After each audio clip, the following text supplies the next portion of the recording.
Hey book lovers, Kaylee here, and welcome back to the Enchanted Library. And it has been a hot minute since I have said that opening sentence, but I am back.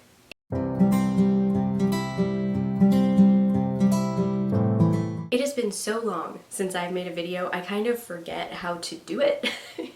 So I don't have an exact plan in place for today's video. I guess the first thing that I will touch on though is my new background. So this has been a while in the making. There have been tears shed over this. It has been a lot. So props to my mother for helping me immensely with this.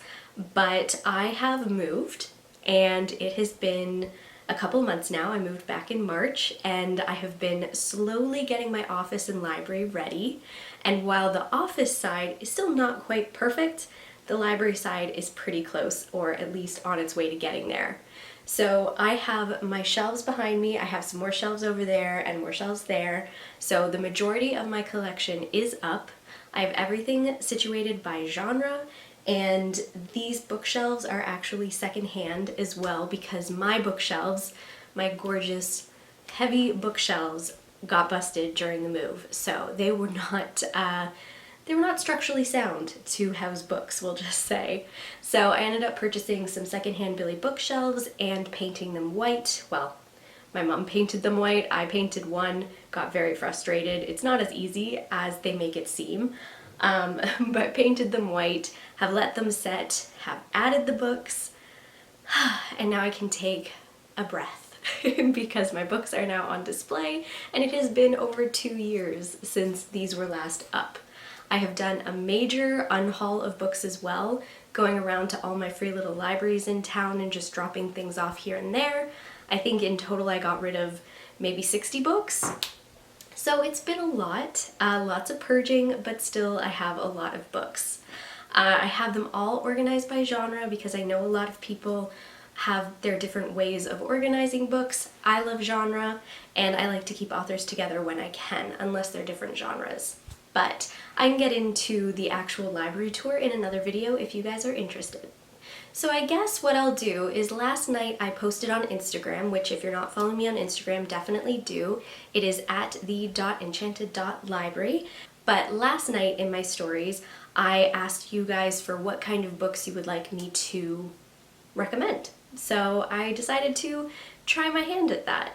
And I guess while I go through with these recommendations, maybe in between I can share what's been going on with me and my reading this year, because honestly, it's been a minute. Like, it has been not as great as last year, I will say, but I do still have some updates. So without further ado, let's get to recommending. Number one is a book with your favorite cover.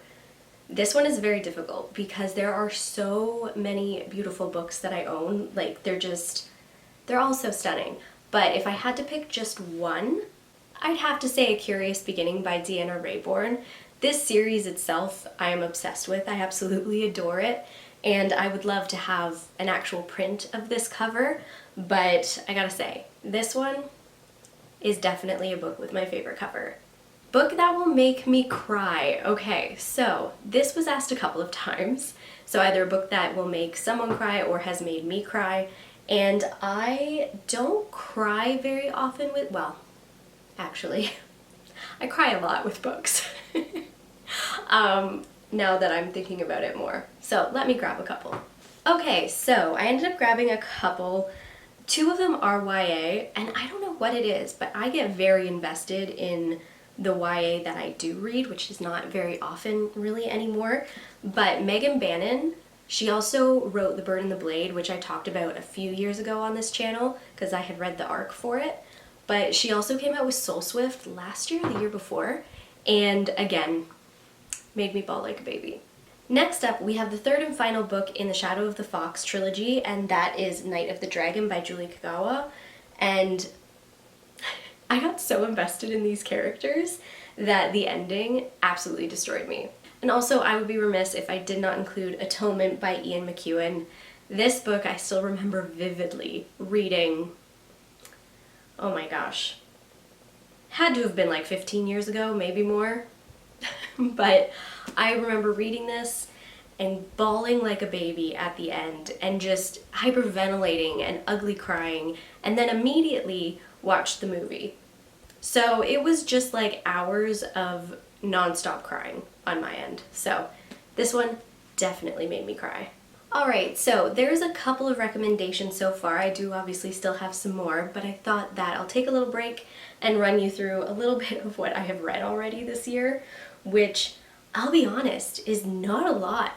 I set myself a goal to read 52 books this year, even though, like, how much did I read last year? I think I read over 100 last year, but I knew that this year with the move and having like a little bit more of a social life, I knew I wouldn't be able to commit to reading as much, so I definitely knocked down the number. But technically, I have 5 logged on Goodreads, and one of them was a DNF. So, and it also hasn't been great either. Like, there just has not been a standout book for me yet, and 2 of the books were such a slog. I started out the year reading The Sky Above Us by Sarah Sundin, which is the second book in the Sunrise of Normandy, or Sunrise at Normandy? Yeah, series, which I read book 1, absolutely loved it, and honestly really enjoyed this one as well. But where the first one I think I gave a 4-star, I gave this one a 3-star, and I cannot wait to read the third one because this series covers the lives of 3 brothers and their various positions in the war. So you have one in the Navy, one in the ground army, and one in the sky, and it's just so well researched and so well done. So while I gave this a 3-star, I definitely still recommend it. I ended up giving To Catch an Earl by Kate Bateman, which is the second book in the Bow Street Runners series. I ended up giving it a 3-star.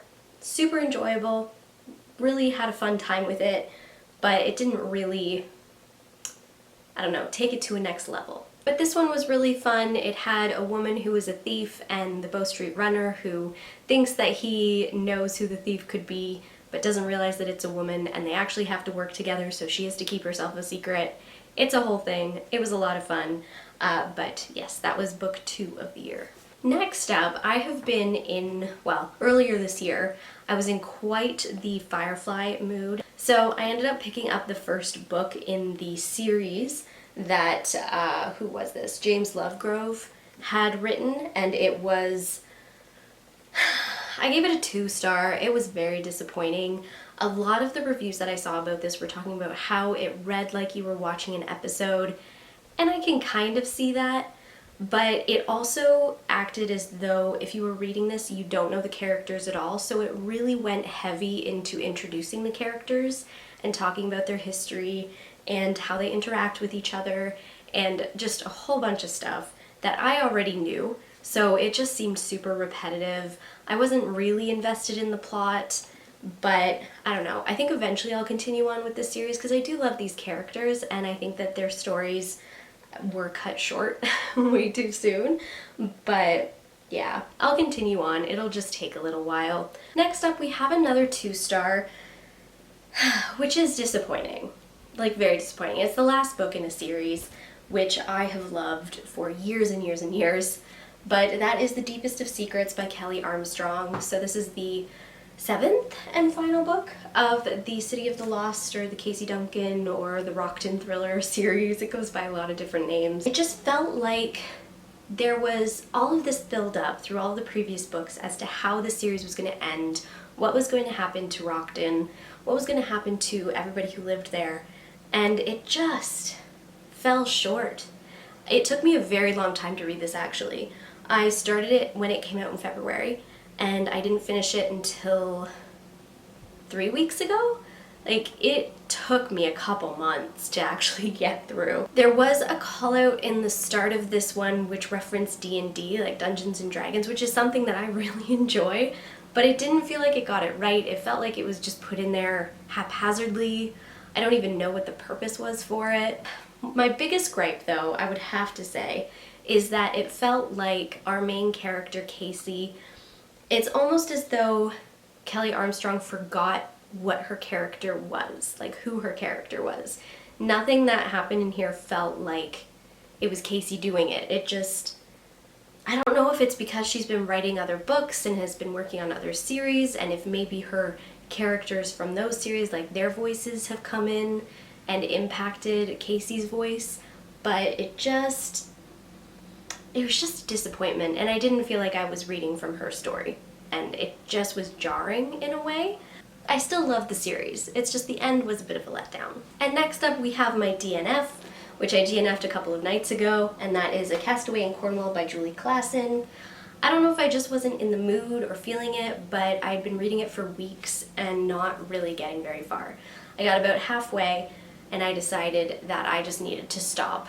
There's nothing particularly glaring about this.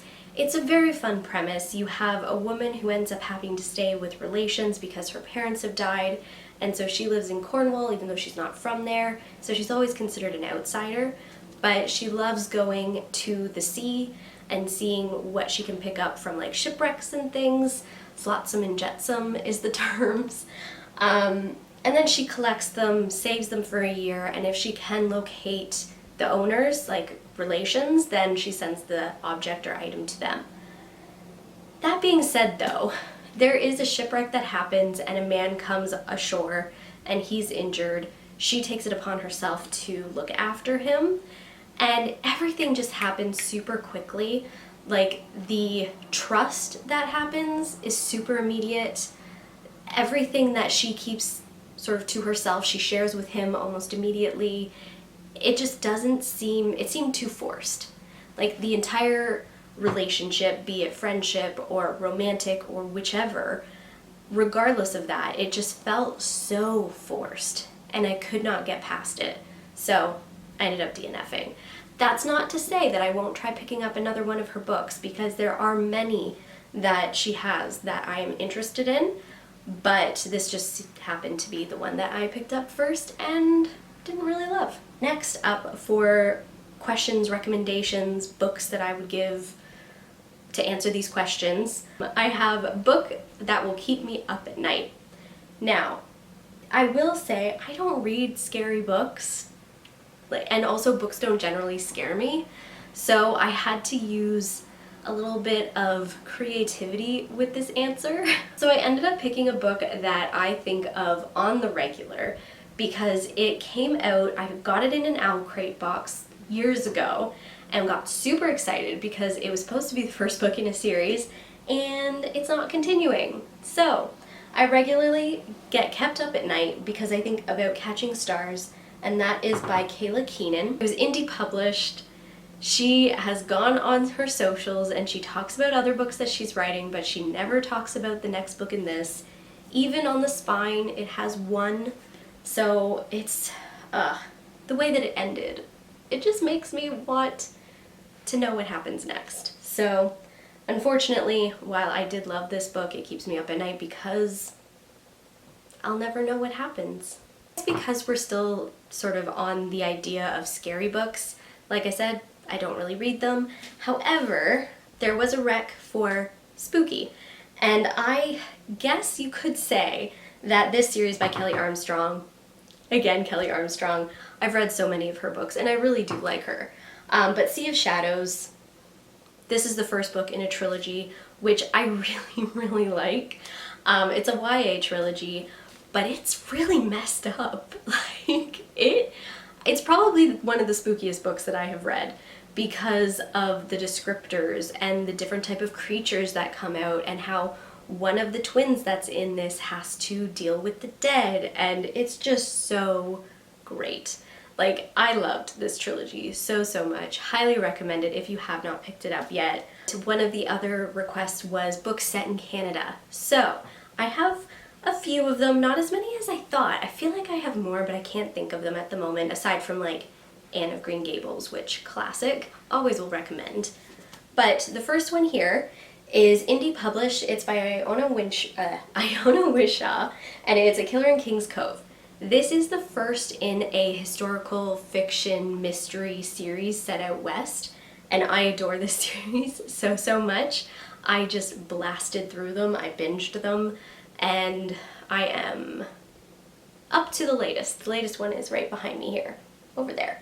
But yes, highly, highly recommend if you love murder mystery books, particularly historical, because this one is set in the 40s, and our lead character, Lane, she is actually an ex-spy who has relocated to Canada upon retirement, and she ends up meeting up with the local detective, and she just always gets into trouble, kind of like Nancy Drew. She just stumbles into it and has to help fix things and find out what's going on. And I just love the banter. I love the characters in the town. Absolutely adore. Also, for historical mystery, that's the kind of mystery books that I like, because I do not like modern technology and such being brought in. So, highly recommend. Next up, we have At the Mountain's Edge by Genevieve Graham. And this was my first Genevieve Graham, I believe, that I had read, and really enjoyed it. This one takes place during the gold rush, and it has a lot of sadness in it, like a lot of death and things that happen, but I guess true to the era. Also, really love the outfit of the lady on the cover. I want it, because historical fiction, I love it. But yes, this one, absolutely adored as well. When Calls the Heart by Jeanette Oak. I think this is kind of your classic Canadian. Has some issues, especially if you read it now, but set in Canada during the frontier. And then we have New Girl in Little Cove. Not gonna try and pronounce the name of the author because I'm just not good at that. Nope. Monahan, I'm gonna say, is the last name. But this one is set out east, and it is set in the 80s, which is now considered historical fiction, which makes me really sad because I was born in the 80s. And yeah, it's just about a teacher trying to start fresh, and she ends up going to Little Cove and having to deal with all of the characters there. But again, really enjoyed this, read this when I went up north, and really enjoyed reading it along the water. I just felt like it was really appropriate. And lastly, this one was really difficult for me because I do not read books that are with like this kind of age group, but I did get a request for a book that has elderly characters and will make me laugh. Now, I know I have books and I've read books where there are elderly characters and they have a purpose, they have somewhat prominence. However, I haven't really read anything where there's like a main character who is elderly, and particularly a book that made me laugh. So this one's a little bit of a stretch because it kind of dealt with some heavy stuff, but there were some moments of levity, and that's The Switch by Beth O'Leary. Really loved The Flat Share by Beth O'Leary, so I had to pick up The Switch when it came out last year, the year before, so had a lot of fun with this. We have a grandmother and a granddaughter who end up swapping places because they're both dealing with some stuff. And I gotta say, Eileen, she's about to turn 80, or she has turned 80, and she ends up going to London, so the city, from the country, and just living the life that she had always dreamed and finding love again, and it's just so sweet. So it's more sweet than funny, but there were a lot of moments of levity in there, even though the stuff that Lena's dealing with, like the granddaughter, is kind of heavy, and like their family in general is dealing with is really heavy. There are some funny moments, and Eileen in particular is just, she's the best part of this entire book. So that was all of the books for recommendations, and I figured I would leave you guys with what I'm currently reading. I am reading a historical romance, and that is A Perfect Equation by Elizabeth Everett. This is the second book, or like companion book, in the Secret Scientists of London series, and I'm having a lot of fun with this. I am just about halfway through, and just being along for the ride is great. I also love with this kind of a book is that it focuses a lot, kind of like along the lines of Evie Dunmore, it focuses a lot on women's suffrage and the movement to have more equality in the world, and you learn a lot through these books because honestly, Evie Dunmore, Elizabeth Everett, they do a lot of research, and they really get into the mindset of women of the era and those who are sort of okay with things and those who want to change things. So I really appreciate the points of views that these ladies write, and particularly with this book, we have a woman who is a mathematician, who is very petite, which I think is probably my only qualm right now with this book, is that they harp on the woman's height a lot, and as a short lady myself, that gets really old really quick. So I'm kind of hoping that all of those who comment on her height will get their comeuppance.